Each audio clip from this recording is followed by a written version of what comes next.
श्रीराम जय जय राम। ज्याच्या घरात समाधान तेथे मी आहे। मनुष्य मला भेटला की तो सुखी किती आहे हे मी पाहतो, त्याच्या इतर गोष्टी मी पाहत नाही। पण तुम्ही त्याची श्रीमंती, विद्या, मान यावरून तो सुखी आहे की नाही हे ठरवता। भगवंता वाचून मनुष्य कसा सुखी होईल? लोकांना श्रीमंत आवडतो तर मला गरीब आवडतो, लोकांना विद्वान आवडतो तर मला अडाणी आवडतो, असे माझे सगळे जगाच्या उलट आहे। पण म्हणूनच जगाच्या उलट माझ्याजवळ समाधान आहे। समाधान कशात आणि कुठे आहे याचा मी शोध लावला। मी समाधान रूपी आहे। ज्याच्या घरात समाधान आहे तिथे मी आहे। जो माझा आहे पण समाधानी नाही, त्याच्याजवळ राहायला मला कष्ट होतात। मी अत्यंत समाधानी आहे। तसे तुम्ही सुद्धा अत्यंत समाधानी राहा की झाले? आजपर्यंत मी एकच साधन केले, कुणाचे मन दुखवले नाही आणि एका नामा वाचून दुसऱ्या कशाचीही आठवण ठेवली नाही। माझ्याजवळ काय आहे ते सांगा? विद्या नाही, पैसा नाही किंवा कला नाही, पण सर्वांवर मी अत्यंत निष्कपट प्रेम करतो। त्यामुळे लोकांना मी हवासा वाटतो आणि त्यांना माझा आधार वाटतो। जगाचा स्वभाव मला पक्का माहीत आहे, म्हणून आजपर्यंत मला कोण काय म्हणतो हे मी पाहिले नाही।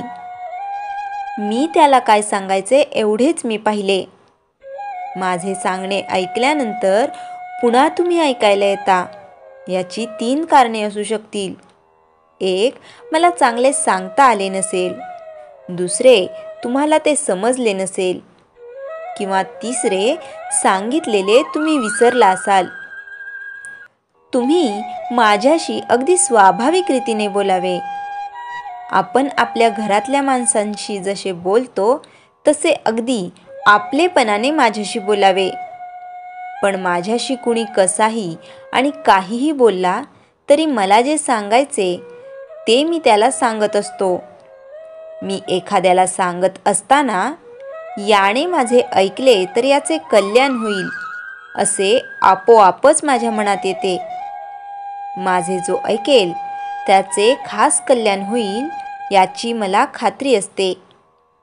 पण कल्याण म्हणजे प्रपंचातील सुधारणा नसून आहे त्या परिस्थितीमध्ये समाधानाने राहणे होय।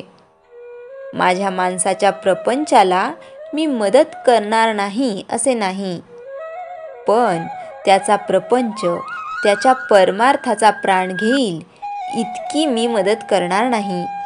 अशी केली नाही तर तो रडेल, त्याची माझ्यावरची श्रद्धा थोडी कमी होईल, पण तो जगेल हे मात्र निश्चित होय। आणि जगल्यावर आज ना उद्या तो नाम घेईल। रोगी मेल्यानंतर त्याला औषध देऊन काय उपयोग आहे? मी एकदा बीज पेरून ठेवतो, आज ना उद्या त्याचे झाड झाल्याशिवाय राहणार नाही। श्रीराम जय जय राम। चैतन्यवाणी। आजपर्यंत मी नामाशिवाय दुसरे काही सांगितलेच नाही। जो मला भेटायला येतो त्याच्या तोंडातून नाम घेवण्याचे माझ्याकडे लागले। श्रीराम जय जय राम। जयाच्या जनी जन्मनामार्थ झाला, जयाने सदा वासनामात केला, जयाच्या मुखी सर्वदा नाम कीर्ती, नमस्कार त्या ब्रह्मचैतन्य मूर्ती। श्रीराम जय जय राम।